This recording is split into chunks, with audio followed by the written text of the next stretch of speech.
She had one bag. One bag, 9 years of marriage, and she walked out of that house in Houston on a Tuesday morning like she was just going to get groceries.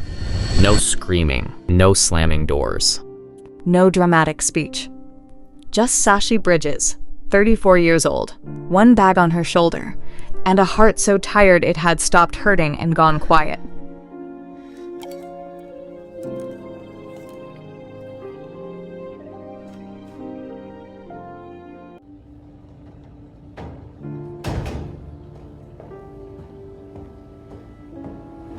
Quiet is dangerous. Quiet means you are done. She had tried for 9 years to be enough. Tried to fit into a life that never quite had a shape for her. Her husband's family had made that clear from the very first dinner. The polite smiles that never reached the eyes. The conversations that moved around her like she was furniture. The way her name always came out slightly wrong in their mouths. Like they couldn't be bothered to learn it properly. And Radha, her husband, the man who was supposed to be her safe place, he let them every single time. He let them make her small, and he called it keeping the peace. 4 years. That's how long the affair had been going on. 4 years of a lie, living inside her marriage like a second tenant. She found out on a Monday. She left on a Tuesday. And somewhere in Houston, in an apartment building called the Caldwell, a man already knew her name. She just didn't know that yet.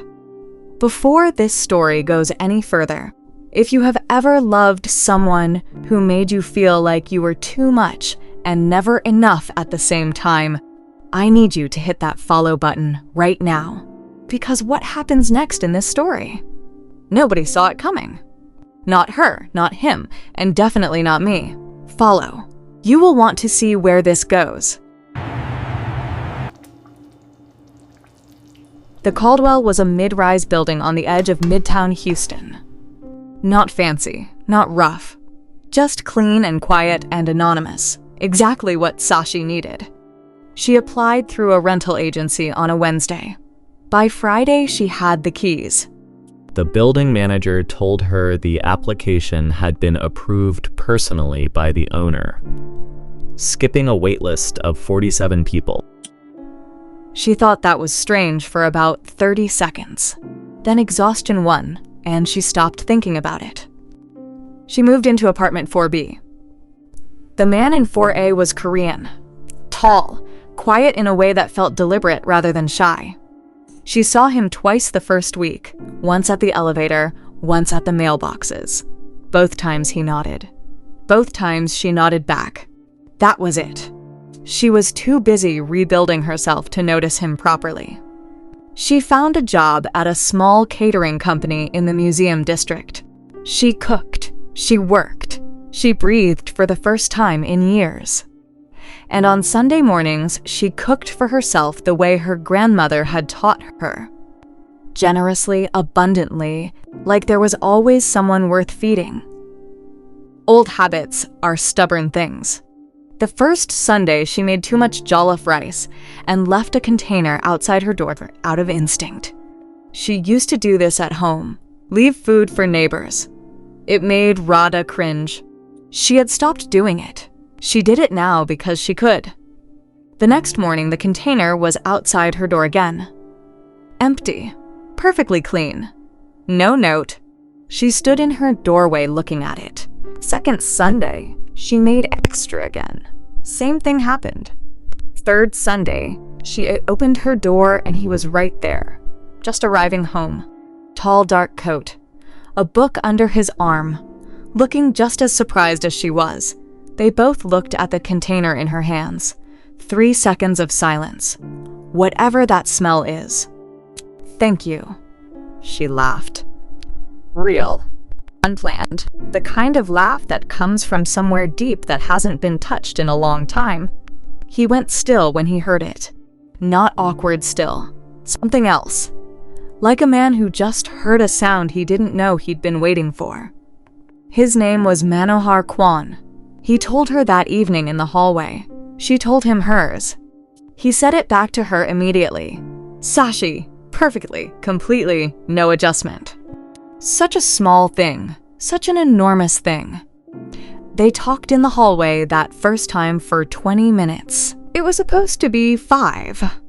Neither of them moved toward their doors until the elevator dinged and broke the moment. She went inside and stood against her closed door and thought, "Stop it, Sashi. You just left a marriage. You are not doing this." She was absolutely doing this. It built slowly, the way real things build. He started bringing her coffee in the mornings.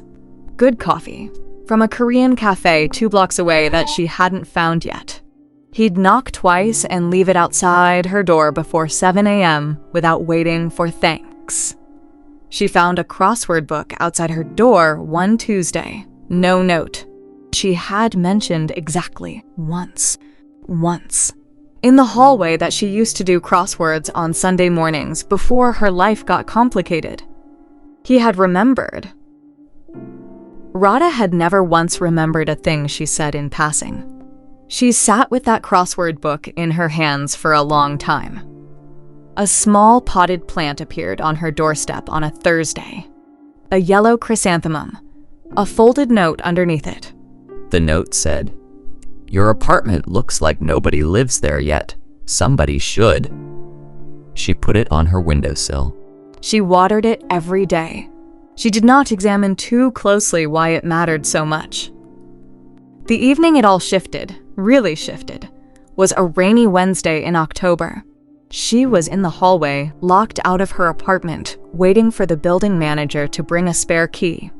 Mano came off the elevator, looked at her, looked at the rain on her jacket, looked at his door. "Come in, wait inside. I'm fine out here. It's 40 degrees in that hallway.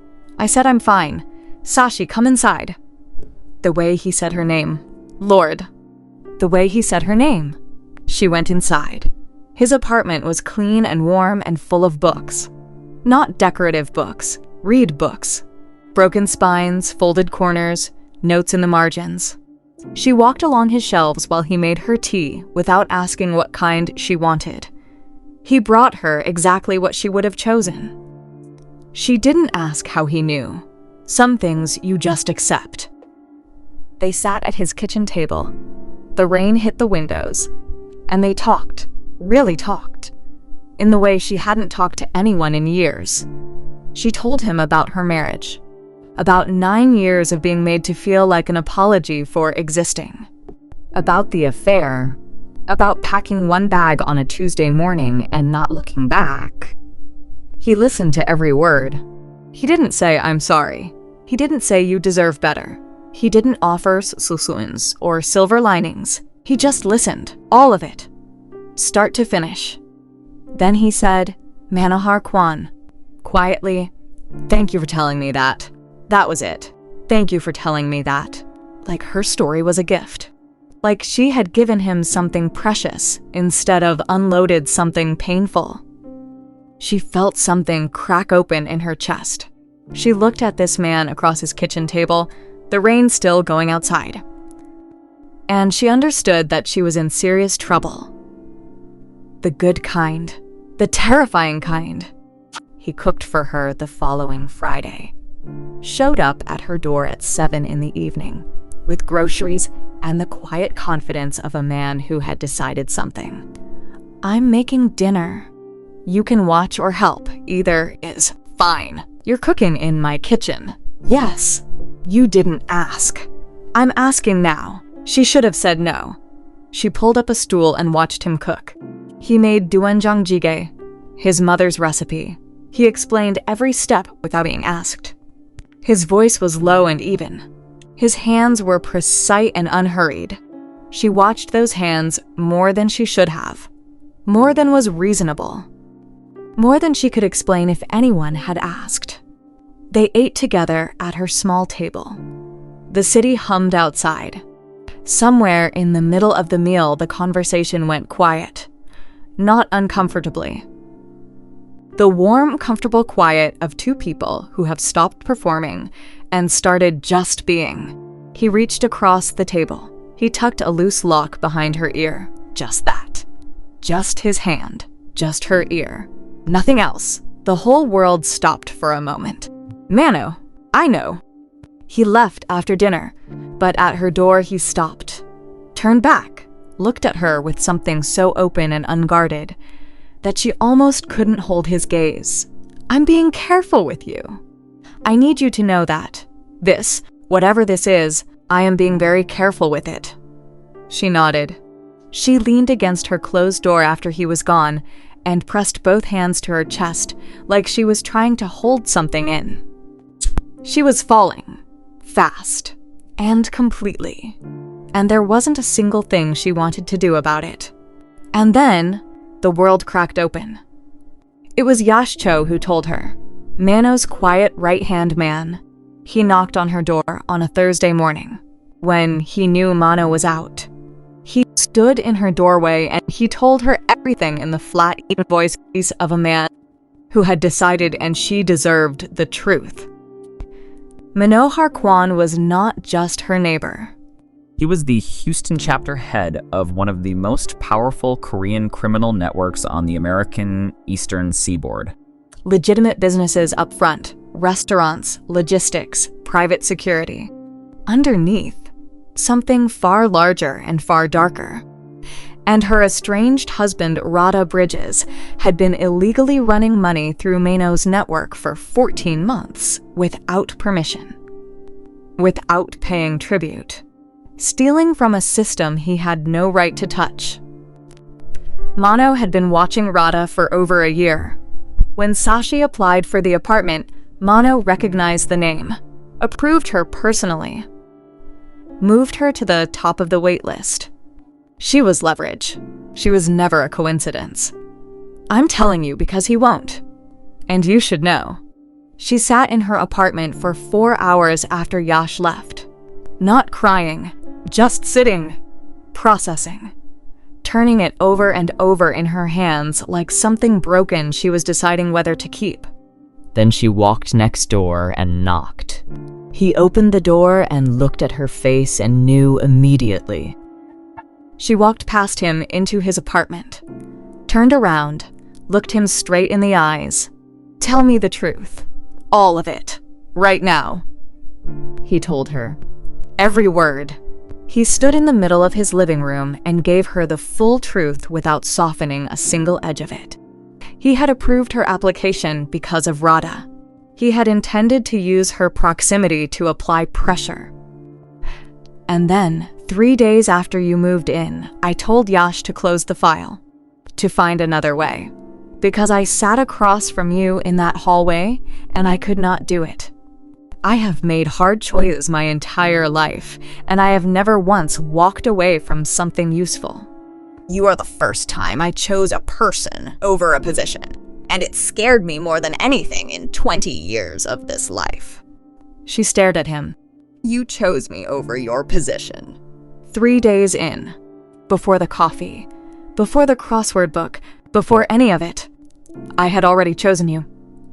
She left anyway. She needed to. Not because she didn't believe him, but because she had spent 9 years making decisions from inside someone else's orbit, and she refused to do that again. She needed to think from her own center, on her own ground. She went to Lotta Green's house in Sugarland, and she sat in Lotta's kitchen and she cried. Properly. For the marriage. For the manipulation. For the terrifying size of what she felt for a man she had known for 8 weeks and already trusted more than anyone in 9 years. So what are you going to do? I don't know yet. Yes, you do. You always know. You just need to sit with it until you're ready to say it out loud. Lotta Green had been her best friend for 22 years. She knew Sashi the way few people get to know another person, all the way down to the foundation. She was right. Sashi knew. Then Radha showed up. He had tracked her to the Caldwell somehow. He appeared at Lotta's door. Not to apologize. Not for any of the right reasons. He stood on that porch and told her that Mano Kwan was dangerous and she needed to come home. Home. Like that word still meant something between them. Go away, Radha. Sashi, you don't understand what that man is. I understand exactly what he is. I also understand exactly what you are. And right now, you are a man standing on a porch, telling me to come back to a lie because you're scared of the consequences of your own choices. Don't do that. Don't you dare do that. She closed the door. That night, her phone lit up. One message from Mano. It said, "He came. I know. You don't have to explain anything to me. Take the time you need. I'll be here." She read it 3 times. Then she called him. "You said you're being careful with me." "Yes, I need you to keep doing that." "I will, however long it takes." She went back to the Caldwell 2 days later. Not for him, for herself. Because those walls were hers now. That windowsill with the chrysanthemum was hers. That kitchen where she had laughed for the first time in years was hers. She chose it. Whatever the beginning looked like, she was choosing it now. She knocked on his door that evening. He opened it, looked at her face. Read everything there. "Sashi, I have terms." He opened the door wider and stepped back. "Tell me." She walked in. She sat at his kitchen table, the same table where he had made her tea on a rainy Wednesday. The same table that had started all of this, and she laid out her terms one by one. Slowly, clearly. She was not leverage. She was not a position. She was not something to be used or placed or managed. If he ever treated her like a piece in his game, she would walk and she would not look back. She was a person. She was Sashi Bridges. And she was choosing him with full information and open eyes, and she needed him to understand what that meant. What it cost. A woman who had already given 9 years to a man who didn't value the gift. He listened to every word. Then he said them back to her, every term, out loud, looking directly at her. She hadn't asked him to do that. He did it anyway. When he was done, she crossed the room and kissed him. Not desperately, not dramatically, deliberately, the way she did everything when she had made up her mind. He held her face in both hands. Both hands like she was something he had been holding carefully for a long time and was finally allowed to hold properly. Like she was worth every careful day. She felt it then, in his hands, in the way he held her. She was not furniture here. She was not too much or never enough. She was seen, fully, completely. For the first time in a very long time, she was the most important thing in the room. Now, the parts that cost something. Because this story doesn't escape clean. Real ones never do. Radha Bridges lost everything. The federal investigation into his unauthorized use of Korean criminal networks moved quickly once the right documents reached the right people. His business collapsed. The woman he had spent 4 years choosing over his wife disappeared the moment the money did. His family, the same family that had made Sashi feel invisible for 9 years, turned their backs on him with the efficiency of people who had always loved the success and never the man. So she's heard about it through Lata. She sat with that information for a long time. She didn't feel satisfaction. She didn't feel grief either. What she felt was something quieter and stranger. The particular sadness of realizing that 9 years of your life were built on someone who was never going to be capable of deserving them. That kind of sadness doesn't have a clean ending. It just becomes something you carry more lightly over time. The bittersweet truth. She would never get those 9 years back. She would never unknow what it felt like to be invisible in her own marriage. Those things live in you. They change the shape of you. But shapes can be beautiful, even changed ones. Even the ones that came from breaking. She opened her catering company 4 months later. Small, real, every dollar traced and legitimate and entirely her own. She named it after her grandmother, the woman who had taught her that food made with love feeds something deeper than hunger. Mano invested, silently.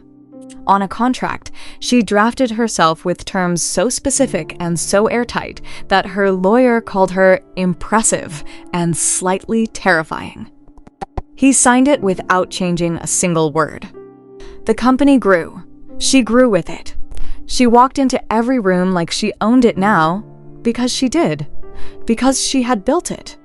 Because nobody had handed her anything except a chrysanthemum on a doorstep and the radical experience of being listened to. And Mano, he came home to her every evening, between 8 and 10. She always knew when he was at the door before he knocked. She didn't know how. She just did.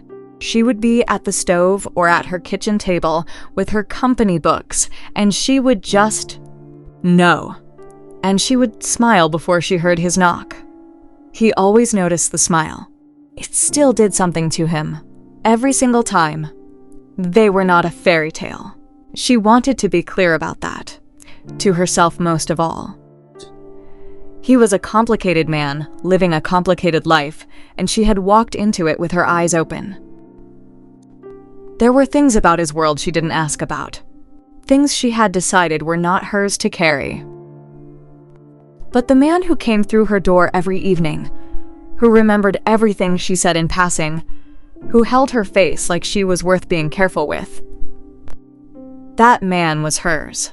Fully and completely and without apology. Hers. The chrysanthemum on her windowsill had dried and gone still. She'd pressed one of its petals between two pieces of glass and set it back on the sill where the living plant had been. He noticed one evening. Picked it up carefully. You kept it, obviously. He set it back exactly where it had been. He sat at her kitchen table, opened his book. She cooked. The city hummed outside. Houston in the evening, warm even in winter, lit and loud and full of people living their lives in all directions. And in apartment 4B of the Caldwell, a woman who had left everything with one bag on a Tuesday morning was standing in her own kitchen, in her own light, in her own life, loved, properly, finally. By a man who had known her name before she arrived, and spent every day since learning everything else about her like it was the most important work he had ever done. She had packed one bag and walked out of a life that was slowly erasing her. She had not known where she was going. But love, real love, has a way of knowing where you need to be, even before you do. And that, right there, is what this channel is built for. Stories about women who choose themselves. Men who show up quietly and mean every single word. Love that costs something real and gives back even more. If this story moved you, if any part of Sashi's journey felt like something you needed to hear today, then this community is exactly where you belong. Hit that follow button right now. Share this with someone who needs to be reminded that starting over is not the end of the story. It is the best part. New stories drop every week, and I promise you, they only get better from here. We will see you in the next one.